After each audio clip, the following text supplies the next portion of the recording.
मैं इंद्रेश अपने YouTube channel Indresh GS classes में आप सभी का स्वागत करता हूं। तो दोस्तों आज हम लोग देखेंगे जो है सीडीपी का जो है प्रैक्टिस सेट। ठीक, जो हमारा जो है सीटेट के लिए, यूपी टेट वालों के लिए, सुपर टेट, जो डी ट्रिपल एसबी की हमारी 1600 वैकेंसी आने वाली उसके लिए, सभी एग्ज़ाम के लिए क्या है बहुत ही महत्वपूर्ण एक क्वेश्चन है। ठीक है, तो आप लोग वीडियो को क्या कर दिया करिए, शेयर कर दिया करिए, चैनल को भी क्या कर लीजिए, सब्सक्राइब कर लीजिए। इस समय जो जिस तरह से आप लोग सपोर्ट पहले बनाए थे उस तरह से आप लोग सपोर्ट को नहीं बनाए हुए हैं। ठीक है, और एक बात रही जो है कि आप लोगों को जो डिजी लॉकर पर जो है, डिजी लॉकर जो होता है उस पर सीटेट का जो है क्या है रिजल्ट अपलोड हो चुका है। तो आप वहाँ से जा कर के क्या करें, डिजी लॉकर का एक आप लोग अकाउंट बना लीजिए और वहाँ से अपना सर्टिफिकेट क्या कर लीजिए, डाउनलोड कर लीजिए।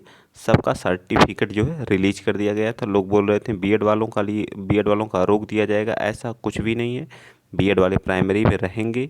मुझे तो यही लग रहा है, इस एक संकेत मिला है कि सीटेट ने जो है क्या किया है, बीएड का जो है सर्टिफिकेट रिलीज किया है। तो इससे पता चलता है कि बीएड प्राइमरी में रहेगा। ठीक है, डरने की कोई बात नहीं है। आप लोग अच्छे से अपनी तैयारी करिए। बहुत जल्द यूपी टेट का भी एग्ज़ाम होगा। ठीक है, चलिए बस आचार संहिता जैसे फिनिश होती है उसके बाद स्टार्ट हो जाएगा। चलिए आज का पहला क्वेश्चन देखते हैं। क्वेश्चन नंबर 1 देखिए क्या कर रहा है। इसमें थोड़ा सा हो चुका है तो आप लोग बताएंगे कि निम्न में कौन सा अधिगम का शिक्षण स्तर नहीं है। तो इसमें क्या पूछा है, निगेटिव हमसे पूछा है। ठीक, तो इसमें हमारा अवबोध स्तर, तो इसके कितने स्तर होते हैं, शिक्षण के 3 स्तर हैं। ठीक है, शिक्षण अधिगम अधिगम का शिक्षण के 3 स्तर हैं। कौन कौन सा, एक अवबोध हो गया। ठीक है, अवबोध स्तर होता है, एक चिंतनशील होता है। ठीक, क्या होता है, चिंतनशील होता है। और एक हमारा क्या होता है, स्मृति होता है, स्मृति स्तर होता है। इस तरह से तीनों हमारे क्या हैं, ए भी ये हमारे क्या हैं, अधिगम स्तर हैं। और यही हमारा डी वाला दूरस्थ स्तर नहीं होता। तो लेकिन हमसे निगेटिव पूछा है तो निगेटिव का आंसर हमेशा क्या होगा, निगेटिव होगा। तो इसका राइट आंसर क्या हो जाएगा, डी पार्ट हो जाएगा। ठीक है, बाकी ये सब क्या हो जाएंगे, हमारे गलत हो जाएंगे। ठीक, आई होप सारी चीज़ें आपको, आप निगेटिव पे हमको ज़्यादा फोकस करना क्योंकि निगेटिव वाले क्वेश्चन भर भर के पूछे जाते हैं। ठीक है, चलिए आगे चलते हैं। नेक्स्ट क्वेश्चन बताएंगे आप। क्वेश्चन नंबर 2 देखिए क्या कह रहा है। क्वेश्चन नंबर 2 कह रहा है कि मॉरिस मॉरिसन ने बौद्ध स्तर के शिक्षण प्रतिमान में 5 पदों का वर्णन किया था। वे कौन कौन से वर्ड हैं, तो बताइए। प्रस्तुतिकरण, खोज, संगठन एवं व्यवस्था, या आत्मीकरण, या वाचन वाचन एवं अभिव्यक्तिकरण। ठीक है, तो सबसे पहले इस किस चीज़ की खोज, तो सबसे पहले हम लोग क्या करते हैं, खोज को करते हैं। ठीक है, तो सबसे पहले क्या आ जाएगा, 2 आ जाएगा। 2 के बाद कौन आएगा, 2 के बाद इस चीज़ की क्या करेंगे, जिस चीज़ को खोजें उसकी क्या करेंगे, प्रस्तुतिकरण करते हैं। क्या करते हैं, प्रस्तुतिकरण करते हैं। मतलब ये हमारा दूसरा आ जाएगा। ठीक, पहला आ जाएगा। पर हम खोज कर लिए किसी की, फिर क्या कर लिए, प्रस्तुतिकरण कर लिए, फिर उसके बाद क्या करें, आत्मीकरण करेंगे। क्या करेंगे, आत्मीकरण करते हैं। ठीक है, आत्मीकरण करते हैं। उसके बाद क्या करते हैं, आत्मीकरण के करने के बाद हम संगठन या व्यवस्थापना करते हैं। ठीक है, तीसरा। उसके बाद पांचवा हमारा क्या आता है, अभिव्यक्तिकरण। ठीक है, अभिव्यक्तिकरण। तो इस तरह से इसका राइट आंसर क्या आ जाएगा, इसका राइट आंसर हमारा देखिए यहाँ पे नीचे कोड हमारे दिए गए हैं इस साइड। ठीक, देखिए इंग्लिश वाले पोर्शन में देखिए, तो इसका राइट आंसर क्या आ जाएगा, ए पार्ट बिल्कुल सही हो जाएगा। ठीक है, ए पार्ट क्या हो जाएगा, बिल्कुल राइट आंसर हो जाएगा। ठीक है, चलिए आगे चलते हैं। क्वेश्चन नंबर आप बताएंगे कौन सा, तीसरा। तीसरा देखिए कह रहा है, कुछ क्वेश्चन में आ गया है टाइप होके जो है, ठीक है, कलर हो गया। सूक्ष्म शिक्षण चक्र का प्रथम पद होता है, जो हमारा सूक्ष्म शिक्षण चक्र होता है उसका प्रथम पद क्या होता है, तो योजना बनाना। सबसे पहले हम क्या करेंगे, योजना बनाएंगे। योजना बनाने के बाद क्या करेंगे, शिक्षण या प्रस्तावना, तो शिक्षण करेंगे। उसके बाद प्रतिपुष्टि, लास्ट में क्या कर देते हैं हम लोग, ये हमारा अंतिम पद होता है क्या, प्रतिपुष्टि यानी कि फीडबैक। ठीक है, अंतिम अंतिम पद होता है हमारा क्या, फीडबैक देना। ठीक है, चलिए तो इसका राइट आंसर क्या जाएगा, थर्ड पार्ट। नेक्स्ट चलते हैं, अगला क्वेश्चन। क्वेश्चन आप बताएंगे कौन सा, क्वेश्चन नंबर 4 बता दीजिए। क्वेश्चन नंबर 4 देखिए क्या कर रहा है। क्वेश्चन नंबर 4 कह रहा है कि निम्न निम्न में से कौन सा शिक्षण का सूत्र नहीं है, तो सरल से कठिन की तरफ है। मैंने ये चीज़ें अभी कल ही कराया था। तो सरल से कठिन की तरफ ये हमारा होता है, निश्चित से अनिश्चित से निश्चित की तरफ ये भी हमारा शिक्षण का सूत्र है। और क्या, दृश्य से अदृश्य की तरफ ये भी हमारा है, यानी कि विजुअल से किस तरफ, इनविजिबल की तरफ, ये भी हमारा शिक्षण का सूत्र। लेकिन हमसे इसमें क्या पूछा, नेगेटिव पूछा, कौन नहीं है, कौन सा इसमें नहीं है। तो हमारा डी पार्ट क्या आ जाएगा, निगमन से आगमन की तरफ। निगमन का होता है कि सबसे पहले हम क्या करेंगे, इसमें नियम बताएंगे। निगमन विधि में क्या होता है, नियम बताएंगे, उसके बाद क्या करेंगे, उदाहरण देंगे, ठीक है। और आगमन विधि में क्या होता है, सबसे पहले हम क्या करते हैं, उदाहरण देते हैं, उसके बाद क्या करते हैं, नियम को बताते हैं, ठीक है, नियम बताते हैं, ठीक। तो इस तरह से ये वाला हमारा प्रोसेस नहीं होता, बाकी सारे हमारे प्रोसेस क्या होते हैं, ठीक। चलिए आगे चलते हैं। नेक्स्ट अगला क्वेश्चन, क्वेश्चन नंबर आप बताएंगे कौन सा, पाँचवा। पाँचवा बताइए क्या करा है कि निम्न में से कौन सी अच्छे शिक्षण की विशेषता नहीं है। देखिए नहीं वाले क्वेश्चन में भर भर के पूछे जा रहे हैं, नेगेटिव क्वेश्चन है। तो क्या होता है, जनतांत्रिक होना चाहिए, यानी डेमोक्रेटिक होनी चाहिए शिक्षण की विशेषता, बिल्कुल है। सहानुभूति होनी, सिंपैथेटिक भी होनी चाहिए, वांछनीय सूचनाओं देने वाली होनी चाहिए, ठीक है। तो इस तरह से हमारे तीनों होता है, और स्वेच्छाचारी नहीं होना चाहिए, ठीक है। तो यही राइट आंसर हमारा आ जाएगा, क्योंकि मैं नेगेटिव पूछा है, नेगेटिव का आंसर हमेशा क्या है, नेगेटिव होना चाहिए, ठीक है। बाकी हमारे तीनों क्या हैं, गलत हैं, ठीक। तो चलिए आगे चलते हैं। नेक्स्ट अगला क्वेश्चन, क्वेश्चन नंबर आप फिफ्थ बताइए। क्वेश्चन नंबर देखिए फिफ्थ क्या कह रहा है, क्वेश्चन नंबर फिफ्थ कह रहा है कि सुमेलित कीजिए। सुमेलित का नाम है एनिमल इंटेलिजेंस। एनिमल इंटेलिजेंस कौन बताया था, पुनर्बलन की सूची किसने बताया था, सारगर्भिता का नियम और अनुकूलन का नियम किसके द्वारा बताया गया था, बताइए। तो इसमें जो है एनिमल इंटेलिजेंस का नियम जो है किसने बताया, थार्नडाइक द्वारा, ठीक है। कौन, थार्नडाइक द्वारा, ठीक। पुनर्बलन अनुसूची कौन बताया था, तो ये स्किनर द्वारा बताया गया था, कौन, स्किनर बताए थे, ठीक। सारगर्भिता का नियम कौन दिए थे, तो ये दिए थे हमारे गेल्सटाल्ट ने, ठीक। और अनुकूलन का नियम कौन दिया था, जिन पियाजे। कौन दिया था, जिन पियाजे। तो इस तरह से पहले का तीसरा, पहले का देखिए यहाँ पे तीसरा है, ठीक है, पहले का तीसरा, फिर चौथा, फिर पहला, फिर दूसरा, ठीक। तो इस तरह से हमारा थर्ड पार्ट क्या आ जाएगा, राइट आ जाएगा, ठीक। जो लोग पहली बार चैनल पे विजिट कर रहे हैं तो आप लोग चैनल को सब्सक्राइब कर लीजिए, और आप लोग अपना जा करके क्या है, अकाउंट बना करके डिजी लॉकर पे अपना डॉक्यूमेंट जो है डाउनलोड कर लीजिए, ठीक है। चलिए आगे चलते हैं। नेक्स्ट अगला क्वेश्चन, और क्वेश्चन नंबर हमारा देखिए सेवेंथ। सेवेंथ क्या कर रहा है कि निम्न निम्न में से कौन सा कौशल में पूर्व ज्ञान का परीक्षण आता है, मतलब जो पूर्व में आपको ज्ञान है, पूर्व पूर्व ज्ञान का क्या किया जाता है, उपयोग किया जाता है, ठीक है, उपयोग किया जाता है, ठीक है, उपयोग किया जाता है, ठीक है। तो इसमें क्या होता है, प्रस्तावना कौशल में होता है, एक ये चीज़ें हमारी किस में होती हैं, प्रस्तावना कौशल में होती है। बाकी उत्तीवन उत्तीवन परिवर्तन में नहीं होता। उत्तीवन परिवर्तन ये भी हमारा क्या है, एक क्या कौशल है, इंट्रोडक्शन ऑफ द स्किल्स में हम जो पूर्व ज्ञान का क्या करते हैं, प्रयोग करते हैं। और जो हमारा स्टिमुलस और ट्रांसफॉर्मेशन स्किल में हम इसका उपयोग नहीं करते हैं, ठीक है। और डिमॉन्स्ट्रेशन जो प्रदर्शन कौशल होता है, इसमें भी इसका उपयोग नहीं होता है, सिर्फ समापन में भी नहीं होता है, ठीक। नेक्स्ट चलते हैं अगला क्वेश्चन। क्वेश्चन आप लोगों के सामने क्वेश्चन नंबर 8 है, ठीक, बताएंगे आप लोग। क्वेश्चन नंबर 8 देखिए आप लोगों के सामने है। Sorry, out of the box, out of the box question number 8 कर रहा है, आउट ऑफ द बॉक्स चिंतन किससे संबंधित है, अनुकूलन चिंतन से, स्मृति आधारित चिंतन से, अपसारी चिंतन से, या अभिसारी चिंतन से, बताइए। तो इसमें जो है आउट ऑफ द बॉक्स चिंतन जो हमारा होता है स्मृति आधारित होता है, क्या होता है, स्मृति थिंकिंग आधारित चिंतन हमारा होता है। अब सारी चिंतन में हम एक ही चीज़ को कई एंगल से सोचते हैं, ठीक है। और अभिसारी में जो होता है जैसे हाँ, यस या नो में हम क्या करते हैं, इसमें आंसर देने की कोशिश करते हैं, ठीक है।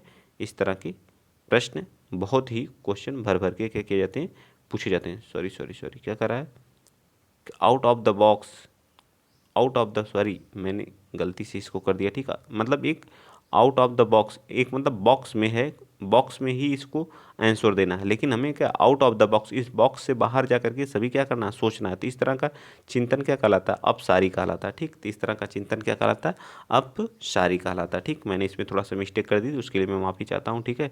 तो आप लोग थोड़ा सा ध्यान दे दिया करिए। चलिए आगे चलते हैं। नेक्स्ट क्वेश्चन, क्वेश्चन नंबर आप बताएंगे कौन सा, नाइन्थ। नाइन्थ क्या कह रहा है, क्वेश्चन नंबर नाइन्थ कह रहा है कि संघनन सिद्धांत निम्न में से किससे संबंधित है। तो संघनन सिद्धांत ना तो हमारा अधिगम से होता, अधिगम का मतलब क्या होता है, सीखना, सीखने से नहीं है, ठीक है। सीखने से, मोटिवेशन से, ये भी नहीं है। तो हमारा किससे, स्मृति से है, ठीक है। किससे है, स्मृति से। तो ये हमारा क्या जाएगा, राइट आंसर। थर्ड पार्ट हमारा क्या हो जाएगा, बिल्कुल सही होगा। और क्रिएटिविटी यानी सृजनात्मकता से भी यह संबंधित नहीं है, ठीक है। तो संगणन याद रख लेना, संगणन सिद्धांत किससे, स्मृति से। सारे क्वेश्चन पूछे गए हैं, ठीक है। चलिए आ जाइए नेक्स्ट क्वेश्चन चलते हैं। क्वेश्चन नंबर आप बताएंगे कौन सा, क्वेश्चन नंबर 10th बताइए। क्वेश्चन नंबर 10th कह रहा है, एक शिक्षक प्रश्न पत्र बनाने के बाद यह जांच करता है कि क्या प्रश्न परीक्षण के विशिष्ट उद्देश्यों की परीक्षा ले रहे हैं, वह मुख्य रूप से प्रश्न पत्र के बारे में चिंतन करता है। किसके बारे में? वैधता के बारे में, संपूर्ण विषय वस्तु के बारे में, संपूर्ण विषय वस्तु के बारे में, एक मिनट, प्रश्नों के प्रकार में, विश्वसनीयता में। तो संपूर्ण विषय वस्तु शामिल करता है। क्या करता है? संपूर्ण विषय वस्तु को क्या करता है? शामिल करता है। ठीक है, तो राइट आंसर इसका क्या जाएगा? Second part. नेक्स्ट चलते हैं, अगला क्वेश्चन। क्वेश्चन आप बताएंगे कौन सा? Question number 11th। ठीक है, 11th बताइए। शिक्षार्थियों द्वारा की गई गलतियों और त्रुटियां क्या बच्चों को कमज़ोर, अगर बच्चा गलती कर रहा है, त्रुटि कर रहा है, तो बच्चों को कमज़ोर अथवा उत्कृष्ट चिन्हित करने में अच्छे अवसर देते हैं? बिल्कुल गलत बात है। ठीक है, शिक्षक और शिक्षार्थियों की असफलता का सूचक होता है, ये तो बिल्कुल गलत है। उनके चिंतन को समझने के लिए अवसर के रूप में देखी जानी चाहिए, बिल्कुल सही बात है। ठीक है, अगर बच्चा गलती करके किसी चीज़ को कर रहा है किसी चीज़ में, तो उनके चिंतन को समझने के अवसर के रूप में उसको देखा जाना चाहिए। मारना चाहिए, पीटना चाहिए, उन्हें कमज़ोर करना चाहिए या सफलता कहनी चाहिए। तो वो गलती कर रहा है तो उसको जो है एक पॉजिटिव वे में हमें लेना, ना कि निगेटिव में लेना। ठीक है, पॉजिटिव और निगेटिव की क्लास भी बहुत जल्द आप लोगों को कराई जाएगी। ठीक, चलिए आगे बताइए। Question number 12। क्वेश्चन नंबर 12 देखिए क्या कह रहा है। क्वेश्चन नंबर 12 कह रहा है कि निम्नलिखित में से कौन सी समस्या समाधान की वैज्ञानिक पद्धति का पहला चरण है? प्रकल्पना का निर्माण। प्रकल्पना थोड़ा सा हिंदी में देखिए टेढ़ा शब्द है, तो इसको इंग्लिश में याद कर लिया करिए। Formation of the hypothesis. ठीक है, फॉर्मेशन ऑफ द हाइपोथेसिस बोलते हैं, हाइपोथेसिस। ठीक, फिर क्या करा? वेरिफिकेशन ऑफ द, परीक्षण। परीक्षण का मतलब क्या था? Verification, verification of the hypothesis. Second, या समस्या के प्रति जागरूकता, प्रॉब्लम ऑफ द अवेयरनेस। या फिर the collection of the relevant information, प्रासंगिक जानकारी को एकत्र करना या समस्या के प्रति जागरूक। क्या करा? कौन सी समस्या समाधान में वैज्ञानिक पद्धति का पहला चरण था? समस्या के प्रति जागरूक हमारा क्या? प्रॉब्लम ऑफ द अवेयरनेस हमारा क्या जाएगा? राइट आ जाएगा। ठीक है, प्रॉब्लम ऑफ द अवेयरनेस हमारा क्या जाएगा? राइट। चलिए आगे आ जाइए। आत्म केंद्रित व्यक्ति होता है, क्या होता है? अंतर्मुखी होता है। जो आत्म स्वयं में क्या होता है? केंद्रित होता है, यानी सेल्फ सेंटर्ड पर्सन क्या होता है?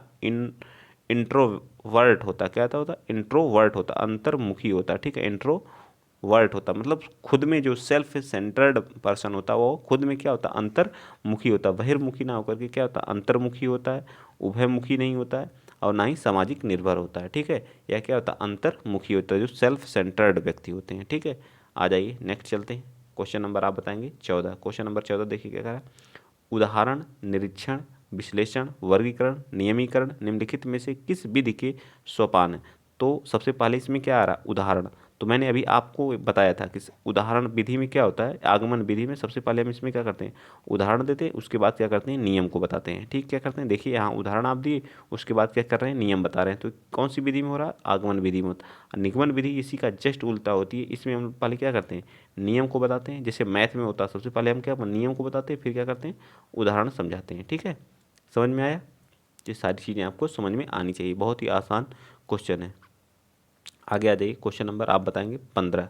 अंगूर खट्टे हैं का उदाहरण है। जो अंगूर हमारे होते हैं वो क्या होते हैं? खट्टे होते हैं। किसका उदाहरण है? तो ये यौक्तिकीकरण का है। क्या है?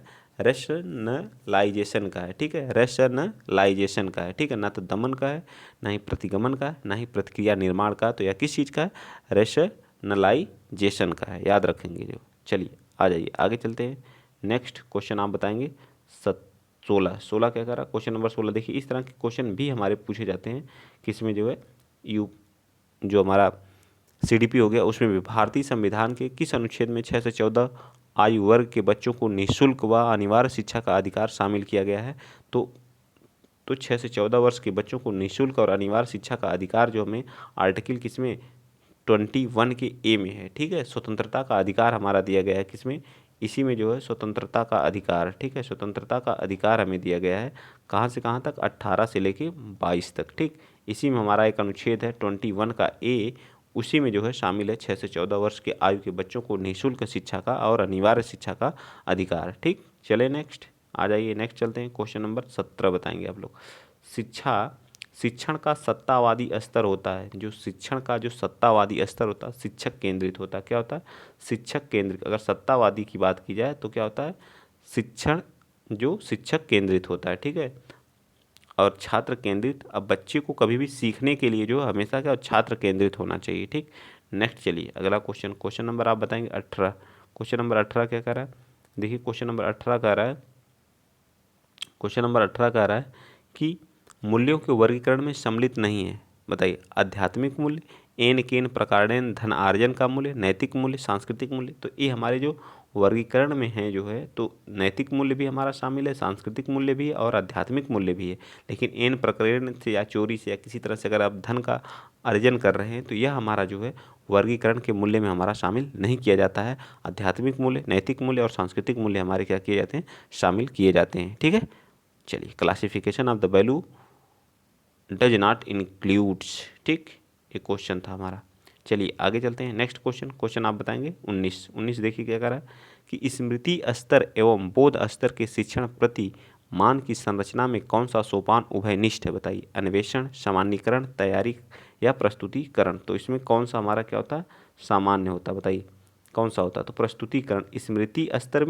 स्मृति स्तर में और बोध स्तर शिक्षण में प्रतिमान में कौन सा उभयनिष्ठ होता है, तो प्रस्तुतिकरण होता है। ठीक है, प्रेजेंटेशन जो होती है दोनों में क्या होती है, सेम होती है, बाकी सारी चीज़ें क्या होती हैं हमारी इसमें डिफरेंट होती हैं। ठीक, आ जाइए नेक्स्ट क्वेश्चन। ज़्यादा समय हम नहीं लेंगे क्योंकि आप लोगों को प्रैक्टिस कराना रहता, तो जितना हो सके उतना प्रैक्टिस आप लोगों को करा दी जाए। ठीक है, अब चलिए, अग्रिम व्यवस्थापक प्रतिमान किस परिवार से संबंधित है। अग्रिम व्यवस्थापक प्रतिमान किस परिवार से संबंधित है, व्यक्तिक सामाजिक अंतःक्रिया से या फिर जो सूचना प्रक्रियाकरण से या व्यवहार परिमार्जन से।